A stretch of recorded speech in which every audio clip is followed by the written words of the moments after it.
Panther people, what up? Sure, it's a loss, but Bryce Young, best game of his career thus far. Good on you, Wanja Panther. Sorry, just repping my homeboy, Chuba Hubbard. Shout out to him. Canadian Thanksgiving was last week. He must have eaten a whole lot because he had a ton of energy today. We'll talk about this Carolina Panthers loss, though in a way, depending on who you talk to, kind of feels like a win. Sure, they lost 42-21 to the Miami Dolphins, who are still probably not going to go to the Super Bowl, but whatever, it's all good. But no, actually, no. I can't say that. I can't hate on them. I literally did an episode last week, or literally the last episode, of how I would have loved for Bryce Young to follow in the steps of Tua Tagovailoa, minus the fat jokes and the concussions and the thinking he's going to retire type situation. But I like what the Miami Dolphins have done with Tua, and I hope the Panthers do the same and do Bryce right, because he had an absolutely monster game by his standards thus far early in his career. He had 217 yards. He was 23 for 38, 85 quarterback rating, 1 touchdown, and get this, no turnovers. You could almost say that it was kind of a turnover, that overshoot of Hayden Hurst on 4th and 1. I don't know why they had that play, but you can almost count that as a turnover on downs. But Bryce Young had a seamless game. He started things off quick and easy. Bang, bang, bang, bang, bang. He was threading the needle, whether it was to Adam Thielen, whether it was to Jonathan Mingo, his 2 receivers who received the most amount of attention.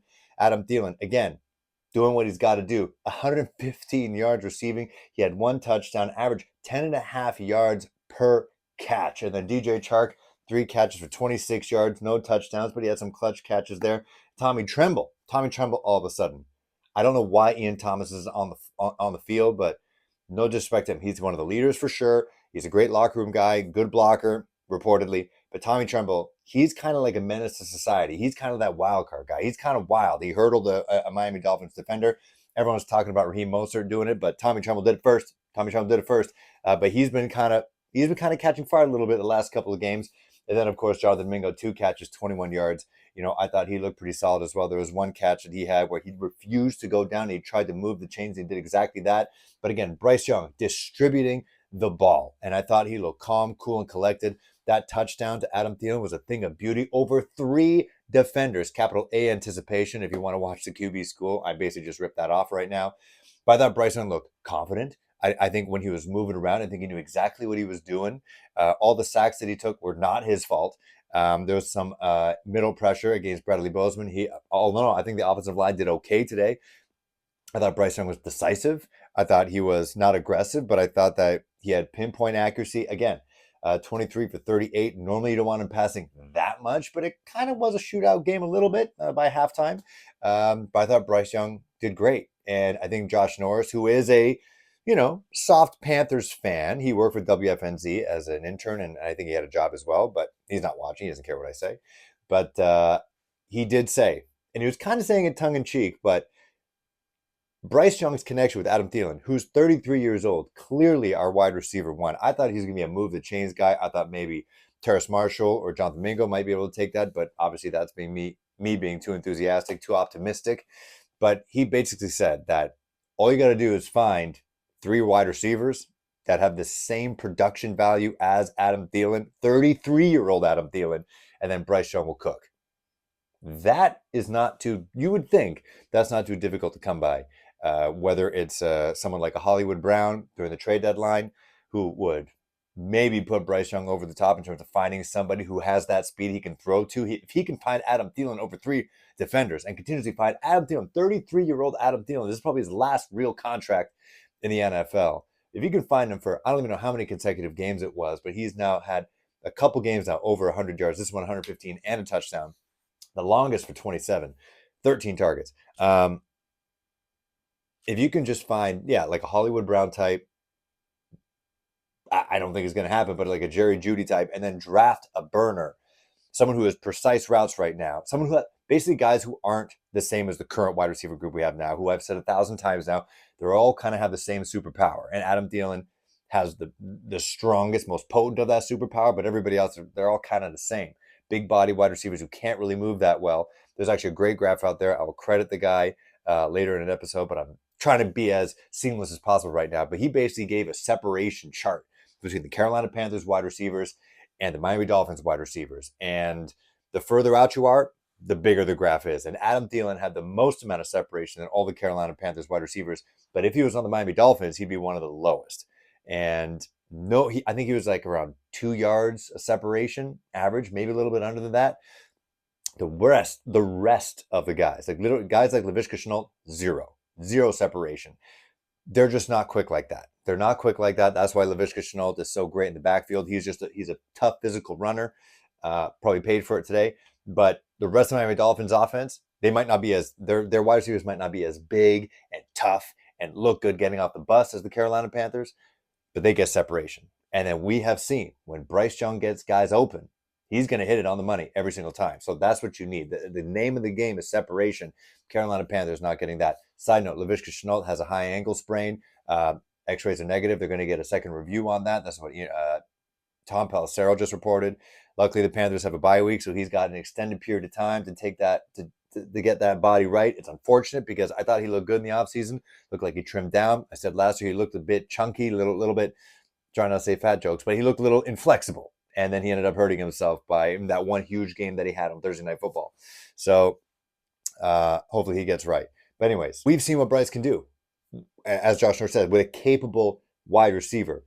Again, if the threshold here is 33-year-old Adam Thielen, and you just got to get 2 or 3 more guys who can achieve what he can achieve in terms of getting separation and then sure hands and running crisp routes and always being where you're supposed to be, because we've seen situations where it just hasn't happened. It led to interception against Detroit. Jonathan Mingo not running the right route, according to Frank Reich. I'll say that a gajillion times fast. Led to an interception. If you can just get 2 or 3 more guys just like that, which should not be difficult, Bryce Young is going to be something special. And I have never fallen off the Bryce Young train. I think he did great. This doesn't feel like a loss because he has such a great game. No turns. He never looked frustrated once. And again, he didn't have to look too far, literally across the field to Tua Tagovailoa to see what happens when you get your franchise quarterback, guys who could make plays. And then they also mentioned the fact that despite the fact that how little separation these wide receivers got, the amount of times that Bryce Young threw them open in stride, something he did during the preseason, so they can just continue running full speed and get that yards after the catch, I think is a huge thing for him. Again, Adam Thielen, 33 years old. I don't know what his 40 time is right now, but if you get someone who has that production that he has, but is like 22, 23 running a 4.3 40, I think things can happen. Okay, now to my Canadian. I think we found our running back number 1 in Chuba Hubbard. Chuba Hubbard leading the running backs right now with 88 yards rushing, 1 touchdown, averaging 4.6 yards a carry. He runs angry. He was running decisive. And I've said this before, since his rookie year, I was extra hard on him because he's a Canadian, but always getting hit and getting down with the first tackle. I thought he didn't make good decisions. I thought he was thinking too much. This time he was decisive, running up those holes, running north-south instead of east-west, and he used his speed, and I think he did great. That touchdown run had the definition of decisiveness and power all put together. And again, Raheem Blackshear. I think Raheem Blackshear should have been on this team and playing more since week 1. The fact that he wasn't, honestly, not even dressing in some games just blew my mind just from what I saw in the preseason, what I saw from last year. I think he runs hard. I think he's kind of like a bowling ball out there. And I think he and Chuba Hubbard is a 1-2 punch. And Miles Sanders, you have to take that on the chin. Be like, you made a mistake. He is just not playing up to his contract. And Chuba Hubbard you're getting for peanuts compared to what you're paying Miles Sanders, which is still not a lot compared to Christian McCaffrey. But I guess if you don't want to pay Christian McCaffrey, you pay Miles Sanders less, you kind of get what you pay for. But in this case, it's been a ripoff. And I could totally see him being a trade casualty, kind of like a thrown in there. If you're going to trade somebody like a Terrace Marshall, Jeremy Chin, Dante Jackson, throwing Miles Sanders in there, that's try to sweeten the deal, maybe to get a 6th round pick instead of a 7th round. But yeah, Chuba Hubbard, that was great. Keep him going. Just make it, he seems hungry. I think last game against Detroit, he was in the middle of the huddle and he was hyping everybody up. He has become one of the leaders there, and I love to see that. And make the most of it, because I don't think they're going to pay him a second contract. They're just going to keep drafting running backs. But Chuba, shout out to you. And the defense. Well, Jared Everett getting some heat, talking about how this defense is crap. It's not crap. Just like everybody's hurt. J.C. Horn's out.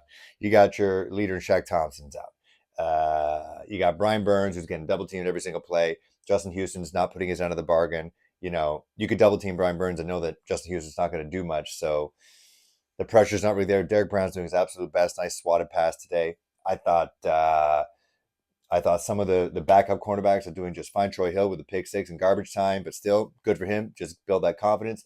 CJ Henderson playing better. Dante Jackson, that's that. That is that. Doesn't help that Hassan Reddick had 2 sacks today in the loss to the Jets, but still Hassan Reddick showing up. Another case of former Carolina Panthers showing up in a big spot. Again, still lost, but still. The fact that we didn't pay him doesn't make any sense. You have to pay Brian Burns. You're not trading Brian Burns. I'm sorry. But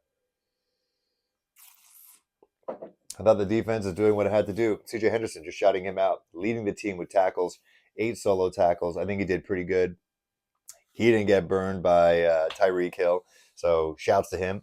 Frankie Louisville, obviously the heart of that defense right now. And yeah, there are guys on this team. DJ Johnson played. Oh, that's good. 2 total tackles. All right, that's good. So yeah, I don't know what you expect out of this defense with so many guys hurt. I think after the bye, people were asking, I tweeted this out at Panthers Post #1. Where do we see the next wins? Where do we see the wins coming for the Carolina Panthers? Like, obviously, they have the bye week now. At home against the Houston Texans. It's the comparison bowl against CJ Stroud and the Texans. And then you're not playing Anthony Richardson. You're probably going to play Gardner Minshew at home. So 2 home games back-to-back against Houston Texans and then the Indianapolis Colts. And then you go to Chicago to take on the Bears. Justin Fields dislocated his thumb. They're getting a second opinion on that. And then the Cowboys and then the Titans. So the Texans are playing great football right now with a rookie quarterback in CJ Stroud. We talked about how he's in a completely different situation than Bryce Young. 2 completely different dudes, 2 different philosophies, different player makeup right now. And, some of their rookie wide receivers and some of their wide receivers are doing great. They're doing him a favor. Do I think a win is possible? I think with our defense, yeah, I think it is possible. I think against Gardner Minshew and the Carolina Panthers, that you could probably say is the best chance, especially for Frank Reich in the revenge game for Frank Reich. I think that could be a potential win there. The Bears, it's the Caleb Williams Bowl, and it's a DJ Moore revenge game as well in Chicago. So you could probably see DJ Moore, who did not have a big game this week at all. I could see him having a big game. That could potentially be a loss. Cowboys, you never know. The Jets beat the Philadelphia Eagles, and the Giants are not too far away from beating the Buffalo Bills right now in Buffalo. So I think the best chance, honestly, probably against the Colts, against Gardner Minshew, with the defense, as long as we get Austin Corbett back. If J.C. Horn comes back, yeah, he wants to come back. I think that'll be good. That'll be good for the team. If Laviska Shenault can somehow stay healthy, it is a high ankle sprain, so that's kind of tricky. Sadly, I think that could be a season ender. You don't want it to be, but high ankle sprains are pretty whack. They're pretty whack. They can do a lot of problems. They can give you a lot of problems.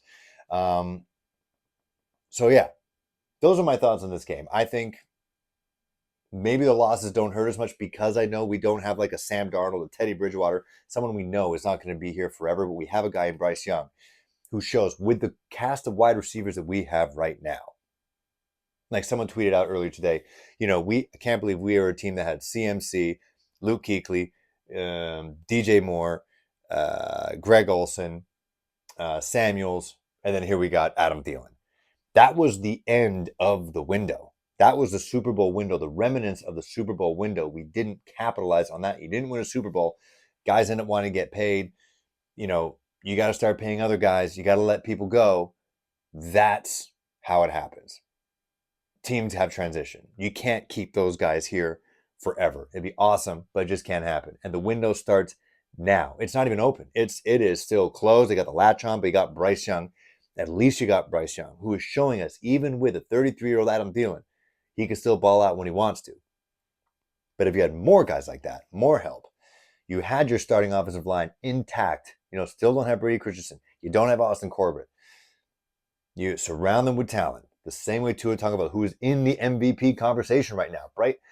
Josh Allen wasn't Josh Allen the way he was. The expectations weren't as increased as Josh Allen as they are now until they got Stephon Diggs. Okay? So I feel good. Every day is a great day to watch Bryce Young get better, and he has been getting better every single game. I don't know what he's going to do in his bye week.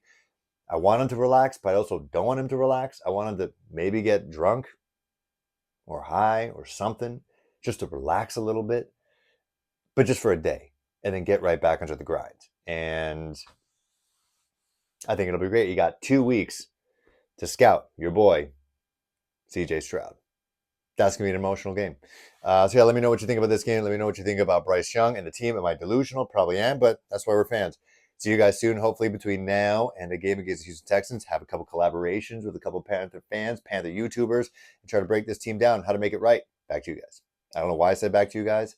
I'm tired. See you guys soon.